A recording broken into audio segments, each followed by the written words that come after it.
Good morning. तो कैसे हो आप? मैं हूँ डीआरएक्स गौरी शंकर भुसारे और आज आपके साथ अपने प्यारे से चैनल गौरी फार्मा में। और आज हम देखने वाले हैं एक बहुत ही विस्तृत जानकारी कोलेस्ट्रॉल के बारे में कि कोलेस्ट्रॉल क्या है। और कोलेस्ट्रॉल की इस जानकारी के साथ हम देखना चाहेंगे कि कोलेस्ट्रॉल हमारे रक्त संबंधित रोग कैसे उत्पन्न करता है, हिंदी और इंग्लिश में जानेंगे। साथ में देखेंगे कि अगर कोलेस्ट्रॉल बढ़ जाए तो हमारे शरीर में क्या क्या हो सकता है। और कोलेस्ट्रॉल को समझने के लिए मैं सबसे पहले आपको बताना चाहूँ कि मैं लेकर के आया हूँ आपके लिए एक जिसे बोला जाता है लिपिड प्रोफाइल रिपोर्ट।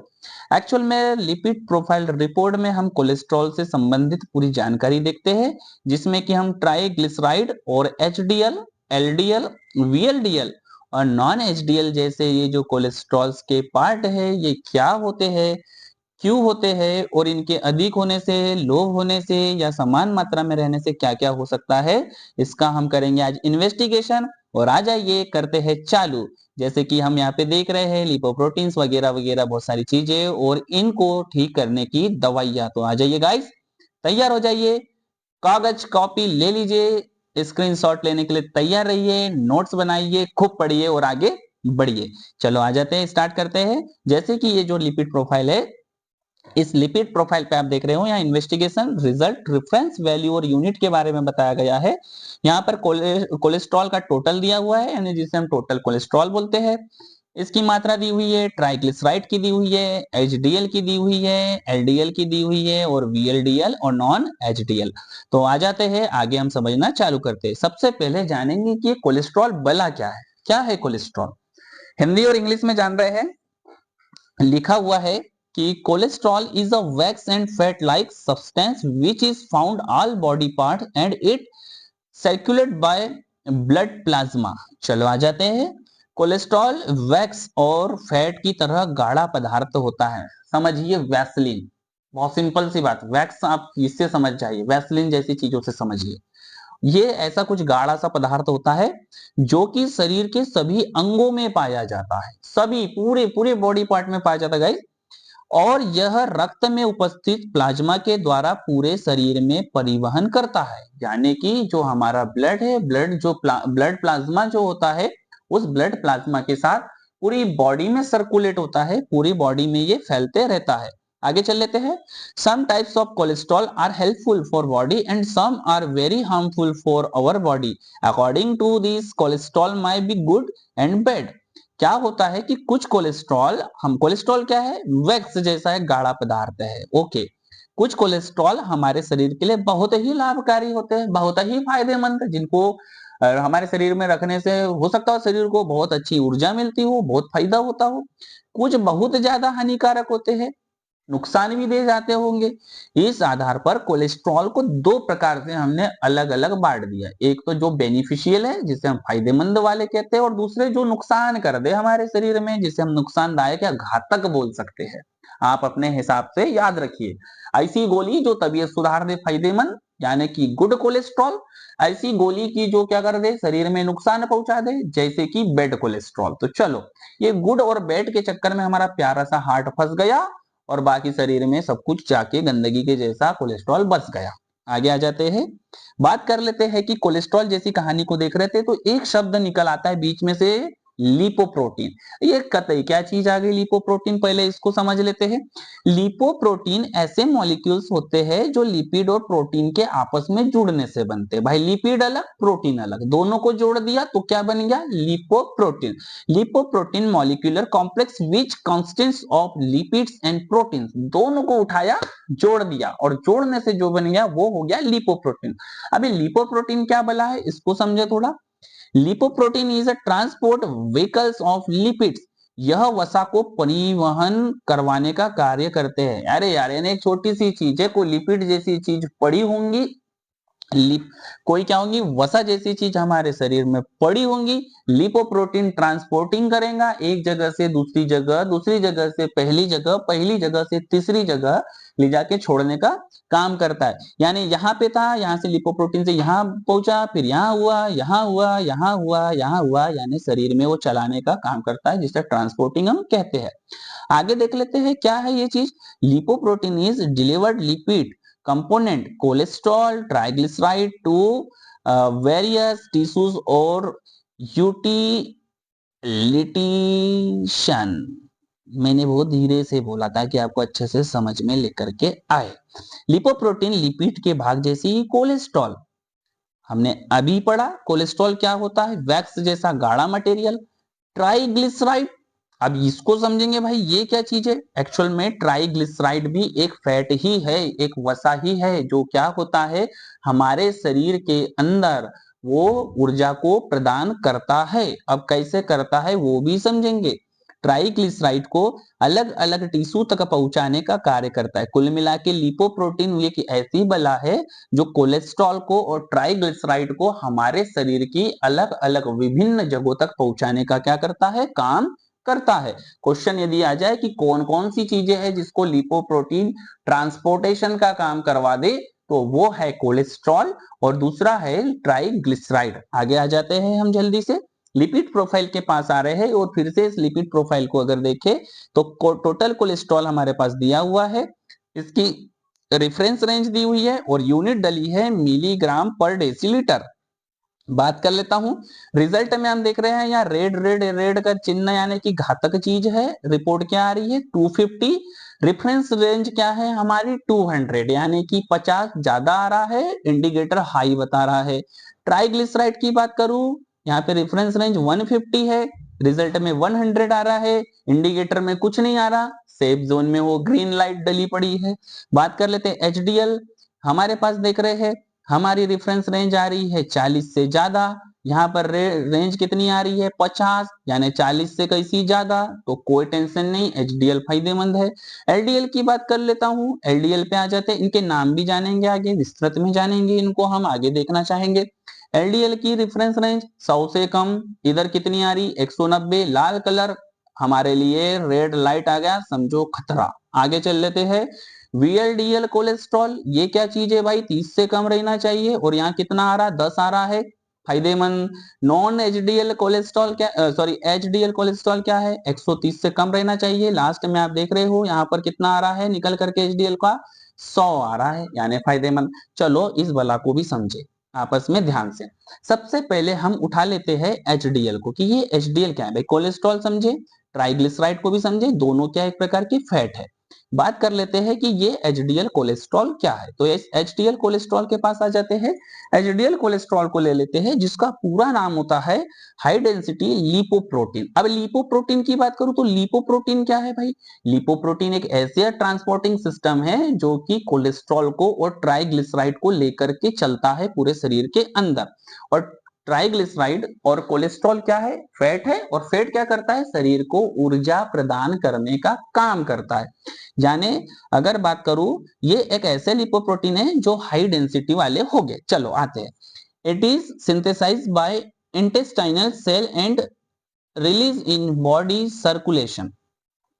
ये जो एचडीएल है छोटी आंत की कोशिकाओं के द्वारा बनाया जाता है और सीधे रक्त में छोड़ दिया जाता है। यानी भैया सीधी बात, छोटी आंत का एक ही काम एचडीएल बनाओ और सीधे खून में छोड़ दो, उसका कोई टेंशन नहीं है उसको, उसके बाद का शरीर अपना खुद देखे कि क्या करना है। आगे आ जाते हैं, it take free cholesterol from peripheral tissue and blood और सेंड इन द लीवर। यह कोलेस्ट्रॉल को पेरिफेरल टिश्यू और रक्त से लेकर लीवर तक जाता है।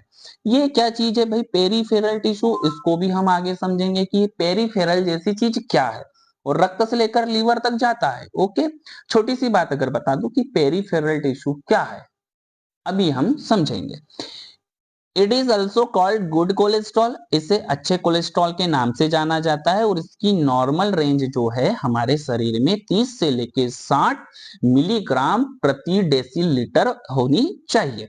आ जाते हैं, बात कर लेते हैं हम VLDL, very low density, VLDL very low density lipoprotein. भाई ये क्या चीज होती है, it is synthesized in liver from glycerol and fatty acid VLDL combined with hepatic cholesterol। यह लीवर के अंदर ग्लिसरॉल और वसीय अम्ल से बनता है और यह बाद में हेपेटिक कोलेस्ट्रॉल से जाकर जुड़ जाता है। एक्चुअल में मैं बहुत छोटी सी जानकारी दे दूं कि हेपेटिक कोलेस्ट्रॉल करता क्या है। भाई हेपेटिक कोलेस्ट्रॉल जो है बहुत बहुत बहुत इंटरनली अगर मैकेनिज्म्स की बात कर लूं तो हेपेटिक कोलेस्ट्रॉल विटामिन डी की सिंथेसाइज फॉर्मेशन करता है, ठीक है, इसका सिंथेसिस करता है और साथ में कुछ पाचक एंजाइम को भी बनाने में हमारे शरीर में मदद करता है। ये आपके लिए एक्स्ट्रा नॉलेज के लिए बात मैं बता रहा हूँ। साथ में it transport a triglyceride from liver to peripheral tissue from energy need. यह ट्राइग्लिसराइड को लीवर से लेकर पेरिफेरल टिश्यू तक जाता है और वहां ऊर्जा की कमी को पूरा करता है। एक्चुअल में ये पेरिफेरल टिश्यू क्या है? अच्छा, पेरिफेरल टिश्यू की बात बता दूं तो जो आपकी नसें होती है, यानी कि जो आपकी वेंस होती है, बहुत ध्यान से समझिएगा, वेंस के अंदर एक लेयर बनी हुई होती है हल्की सी। ये जो लेयर है, ये लेयर क्या करती है, जो कि लसिका जिसे आप लिम्फ बोलते हो, उस लसिका को और जो हमारा ब्लड है, इनको आपस में कनेक्टिविटी देता है और कनेक्टिविटी देने के साथ सपोर्ट देने का काम करता है कौन? Peripheral tissue. ओके, उसके बाद में ये जो पेरिफेरल टिश्यू है, ये पेरिफेरल टिश्यू क्या कर रहा है? ट्राइग्लिसराइड को लेकर के जाता है। अच्छा, ट्राइग्लिसराइड क्या है भाई साहब? ये है फैट, और फैट क्या करते हैं? ऊर्जा देते हैं, इसलिए यहां लिखा है वहां ऊर्जा की कमी को पूरा करता है। यानी कि जो हमारा नर्वस सिस्टम है उसको एक प्रकार से जो ऊर्जा प्रदान करता है वो ट्राइग्लिसराइड होता है। ओके, इसकी नॉर्मल रेंज क्या होनी चाहिए? 20 से लेकर 40 मिलीग्राम प्रति डेसीलीटर। आगे आ जाते हैं एलडीएल। इस एलडीएल को समझते हैं ये क्या चीज है। LDL low density lipoprotein. तो लो डेंसिटी लिपोप्रोटीन के पास में आ जाते हैं। ये लो डेंसिटी लिपोप्रोटीन क्या है? It is synthesize in liver, it is a part of VLDL. यह भी लीवर के अंदर ही बनता है और इसका निर्माण वीएलडीएल से होता है। ये वीएलडीएल क्या है? वेरी लो, बहुत ही कम डेंसिटी वाला लिपोप्रोटीन। और ये क्या है? LDL low density lipoprotein. और लिपोप्रोटीन शब्द यानी कि कोलेस्ट्रॉल को, ट्राइग्लिसराइड को बिल्कुल परफेक्ट अपनी गाड़ी में बैठाने का और पूरे शरीर में घुमाने का। बहुत सिंपल सी बात है। यह भी लीवर के अंदर ही बनता है और इसका निर्माण वीएलडीएल से होता है, यानी कि वेरी लो डेंसिटी लिपोप्रोटीन से इसका निर्माण होता है। It transport of cholesterol from liver to peripheral tissue. यह कोशिका को यह कोलेस्ट्रॉल को लीवर से लेकर पेरिफेरल टिश्यू तक जाता है। यानी कि जो कोलेस्ट्रॉल है भाई साहब, ये एलडीएल क्या करेगा? कोलेस्ट्रॉल को पकड़ेगा, कोलेस्ट्रॉल को लीवर से निकालेगा और कहां तक ले जाके छोड़ देगा? पेरिफेरल टिश्यू के पास। फिर पेरिफेरल टिश्यू के बारे में जान लेते हैं। तो ये बिल्कुल एक कनेक्टिंग सिस्टम को और सपोर्टिव सिस्टम को रेडी करता है, जो कि मैंने आपको वीएलडीएल में समझाया। it is deposit in tissue and increase the fat, so it is called bad cholesterol। यह धीरे धीरे टिश्यू के अंदर जमा हो जाता है, इसलिए इसे घातक कोलेस्ट्रॉल कहा जाता है। देखो, थोड़ी देर पहले वीएलडीएल में समझ रहे थे कि ट्राइग्लिसराइड को कहां तक पहुंचाया जाता है भाई साहब? नसों तक पहुंचा दिया जाता है। इस बातों को समझ चाहिए। एक्चुअल में नसें है क्या? नसें पाइप है, और पाइप में से क्या हो रहा है? पानी बहता है। वैसे हमारा ब्लड जो कि फ्लूइड है वो बहते रहता है। अब ये कोलेस्ट्रॉल क्या है? जाकर के वहां स्ट्रेंथ तो दे रहा है, लेकिन अत्यधिक मात्रा में चले जाने से वहां धीमे धीमे ये वैसी वैक्स जैसा गाढ़ा होता है, ये जमने लगता है। जमने लगा तो मॉलिक्यूल्स को, कोलेस्ट्रॉल के मॉलिक्यूल्स को आपस में जोड़ता है और चिपचिपा सा होने के कारण वहां जाकर जम जाता है और ब्लॉकेज पैदा कर देता है। ब्लॉकेज पैदा करने के कारण हमारे शरीर में जो हृदय है उसके लिए ये घातक हो जाता है, क्योंकि हृदय तो पंपिंग कर रहा है और उस पर प्रेशर जनरेट होने लगता है। यदि इसकी मात्रा रक्त में बढ़ जाए तो यह हृदय संबंधित बीमारी भी करता है। यही हमने अभी पढ़ा था। इसकी नॉर्मल रेंज की मैं बात कर लूं तो ये होता है 80 से 150 मिलीग्राम पर डेसी लीटर। इसके आगे चल लेते हैं। यहां पर हमने पूरी जो हमारी लिपिड प्रोफाइल रिपोर्ट थी उसको ध्यान से समझा कि एचडीएल क्या है, वीएलडीएल क्या है, कोलेस्ट्रॉल क्या है, टोटल कोलेस्ट्रॉल क्या है, ट्राइग्लिसराइड क्या है, लिपोप्रोटीन क्या है, एलडीएल क्या है। इसके बाद में हम देखना चाहेंगे एंटी हाइपरलिपिडेमिक ड्रग। ये दवाइयां क्या होती है? अब मैं आपसे बताऊं कि यहां तक जो हमने पढ़ा था, यहां तक हमने पूरी लिपिड्स की जानकारियों को पढ़ा, लिपोप्रोटीन की जानकारियों को पढ़ा। एक्चुअल में यहां से जो हमारा ट्रीटमेंट स्टार्ट होता है वो है एंटी हाइपरलिपिडेमिक ड्रग। वो क्या करेंगी? जो लिपिड्स की मात्रा बढ़ गई हो शरीर के अंदर, कोलेस्ट्रॉल की मात्रा यदि बढ़ रही हो तो उसको मैनेज करने का काम करेंगी। तो लिपिडेमिक ड्रग्स के बारे में हम जब पढ़ रहे हैं तो मैं आपको फिर से एक बार बता दूं भाई साहब, अगर ऐसा कोई पेशेंट हो जो कोलेस्ट्रॉल हाई कोलेस्ट्रॉल को लेकर बैठा हो, वो इस वीडियो को देखकर अपने मन से दवाई का उपयोग कतई ना करे, क्योंकि डॉक्टर भाई आपके लिए बैठे हुए हैं। जाइए उनके पास, इलाज करवाइए, जो ड्रग देंगे उसको खाइए। उसको खाने के बाद इस वीडियो को देखिए, यह आपके बेसिक नॉलेज के लिए और स्टूडेंट की परफॉर्मेंस के लिए बनाया गया है, ना कि आपके इस्तेमाल के लिए। आगे आ जाता हूं मैं, तो बढ़िया स्टूडेंट स्क्रीनशॉट लो और आगे बढ़ो। This types of drug help to reducing level of lipids. यह ड्रग लिपिड को कम करते हैं, जो बढ़ रहा है ना लिपिड बॉडी के अंदर, उसको क्या करेंगे, डाउन करेंगे। This types of drug also called lipid lowering drug. In drug को लिपिड कम करने, सॉरी कम है यहाँ पर, कम करने वाली ड्रग भी कहा जाता है। This are help to reducing lipoprotein. ओ, यह लिपोप्रोटीन के लेवल को कम करता है। वो तरी तो लिपोप्रोटीन क्या बोला है भाई, कोलेस्ट्रॉल और क्या ट्राइग्लिसराइड को लेकर चलने वाला, यानी जो फास्ट फास्ट जा रहा था वो ज्यादा ज्यादा जा रहा था। दवा बोलेंगी ओए रुक जा, थोड़ा कम हो, थोड़ा कम हो, और कम कर देगा, जिससे कि आने वाली हृदय की बीमारियों को थोड़ा हम रोक लेंगे। आगे आ जाते हैं। सबसे पहली दवाई का नाम ले लेता हूं, जो कि रामबाण मानी जाती है। डॉक्टर बिल्कुल मस्त तरीके से इसको लिखते हैं और अपने अंदाज में पेशेंट को देते रहते हैं। तो सबसे पहली मेडिसिन सबसे पहली मेडिसिन का नाम है, दवाई का नाम लिपिटोर, यहां हम देख रहे हैं, या लिपिटर, जो बोलना है बोल दो, टर टोर टीर, जो नाम आता है लगा दो। Lipitor 40 mg film coated tablet. इसके अंदर क्या डाला है, एट्रोवेस्टेटिन। अच्छा, इस ड्रग को पढ़ने से पहले एक बता दूं, तीन तीन तीन स्टेटिन स्टाटिन स्टेटिन स्टाटिन, ये शब्द जितनी भी दवाइयों के अंदर लास्ट लास्ट में आ रहा हूँ, सब चुपचाप समझ जाना कि कौन सी दवा एंटी हाइपरलिपिडेमिक ड्रग है। यानी ये एक इसका पहचान चिन्ह कि लास्ट में क्या आना चाहिए, स्टेटिन स्टेटिन स्टेटिन। लिपिटर, इसके अंदर क्या डाला है, एट्रोवेस्टेटिन। आ जाते हैं डोज। एक्चुअल में इसकी 10 mg 20 mg 40 mg की भी टेबलेट्स आती है। डॉक्टर क्या करते हैं, अकॉर्डिंग टू पेशेंट नीड, उसकी आवश्यकता के अनुसार उसको दे देते हैं, जिससे कि वो खाता है और लिपिड को कम करते जाता है। डिपेंड करेगा, मैंने यहाँ पे जो एग्जांपल दिया है ये 40 mg ओडी का दिया है, जो कि दिन में एक बार इसको उपयोग में हमें लाना है। आगे आ जाते हैं, ले लेते हैं मेडिसिन का नाम सिमोटिन। लो, ओटिन आ गया फिर से, सिमोटिन। सिमोटिन में अगर नाम लेते थे ड्रग का तो सिमवस्टाटिन, ये लो स्टाटिन टीन आना चाहिए, सिमवस्टाटिन होती है। डोज की बात कर लेता हूं, तो मैंने जो दिया हुआ है यहाँ पे डोज समझाने के लिए, वो 10 mg ओडी, दिन में एक बार खाओ, लिपिड को शरीर से भगाओ। आगे आते हैं, फिर एक नई दवा ले लेते हैं। मेडिसिन का नाम है प्रवास्टाटिन।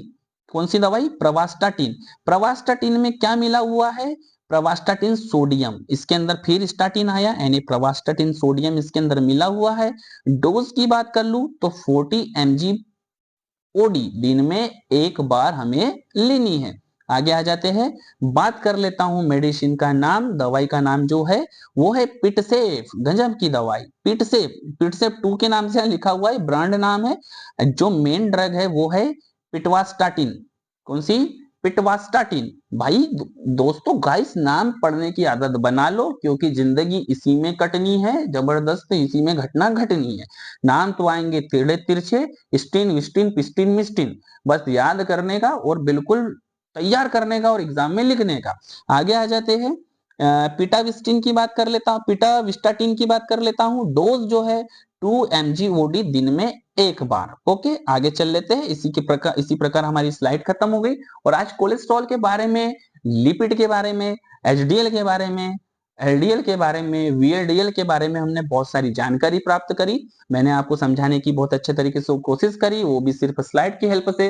तो उम्मीद करता हूं कि ये वीडियो आपके जीवन में बहुत हेल्पफुल होगा और आप इसके बारे में बहुत अच्छे से पढ़ोगे और अपने एग्जाम में लिखोगे। और बाकी के जितने मेरे पेशेंट भाई साहब है, उनसे हाथ जोड़ के विनम्र विनती है कि सिर्फ इसको देख के अपना नॉलेज बढ़ाइए, अपने मन से कभी कोई दवाई मत खाइए। मिलते हैं इसी प्रकार डबल एनर्जी के साथ।